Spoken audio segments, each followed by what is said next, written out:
you have constructed your story, it could occur halfway or 2/3 of the way through your story. But this is where you present a life or death crisis, not climax, that's coming later, but a life or death crisis, where your protagonist's external goal is threatened and then achieved. Now remember, we have an internal and an external goal. At this point, we're talking about the external goal. Here's where you're going to set up the remainder of the story and opportunities to use the lessons that your hero has learned. Give your protagonist a taste of death. Signify in some way that he or she has passed the main test of being a hero and transform her as a result. So in other words, you want to make things worse so they can get better. So some possible things you could have happen here. You could have your protagonist witness or cause death. Maybe your protagonist at this point is discovering that her greatest opponent is inside herself, in her own soul. Maybe your protagonist is pulled back from death by bonds with companions, or is betrayed at love. And, if you're writing romance, this might be the point where the woman finally realizes that the guy that she's wanted to spend her whole life with is married to somebody else. That's betrayal. Maybe your protagonist stands up to authority and wins approval, and westerns, the old young gunslinger and the old gunslinger finally shooting it out. You could have death of an opponent, but you don't want death of the main villain here, because then the story's over, right? So death of one of the villain's minions, perhaps. Or you could wound the main villain and have him slink off, and they have to escape at this point because they have to come back. You could also show your protagonist's willingness to make a sacrifice. Now that is one thing that the hero must have, one characteristic that the hero must have is the ability to sacrifice. Or all along in the journey, that has to be kind of a goal that the hero is going to be doing. That's a characteristic of the hero, not necessarily of other characters, but specifically of the hero. This is really important. If you leave out stage 8, the supreme ordeal, your story is going to be missing its heart. Now, listen to this. Heroes have to die either literally or symbolically so that they can be reborn. If you have no death, you have no rebirth. If you have no rebirth, you have no payoff for your reader. Your reader's payoff is having cheated death. So you're giving this to them in kind of a vicarious way. They're cheating death. They're reading your story to cheat death in some way. You have to give that to them. So if you leave out stage 8, they're missing a chance for this. You also have no main moment of tension in the longest stretch of your book, so you're going to get boredom. And if people are telling you that you have a sagging middle in your book, skipping this stage is most often the cause of the sagging middle. Now, if this stage seems aimless or episodic or disconnected, make sure that the challenges that you're throwing at your hero in previous stages are connected to the central crisis, connected with that external goal that the hero has. Remember, I told you, don't just throw the kitchen sink at it. Make sure you have everything connected. And don't make it too easy for your villain to escape or to be eliminated. So, let's check in with our 3 movies. Blazing Saddles. In stage 8, Supreme Ordeal, Bart gets caught by the villain's recruitment mob, but he escapes. In Star Wars, Luke gets pulled under by a monster in a trash smasher, but he escapes. And in Romancing the Stone, Joan almost drowns in a waterfall after retrieving the stone, but she escapes. You hear escape, escape, escape.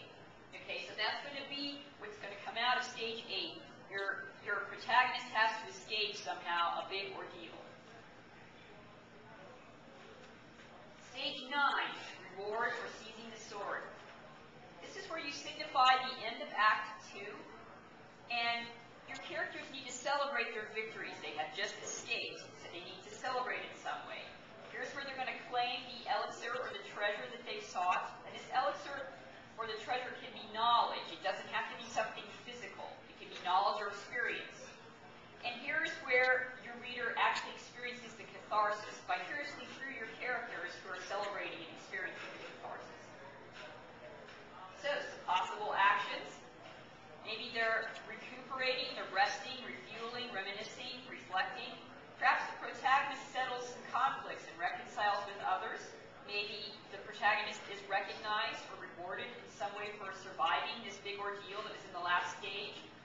Maybe your characters are expressing relief at surviving death. Your protagonist could be initiated. Maybe they have some new perceptions or insights or self-realization here. protagonists and allies experience an epiphany. You could have some additional team bonding going on.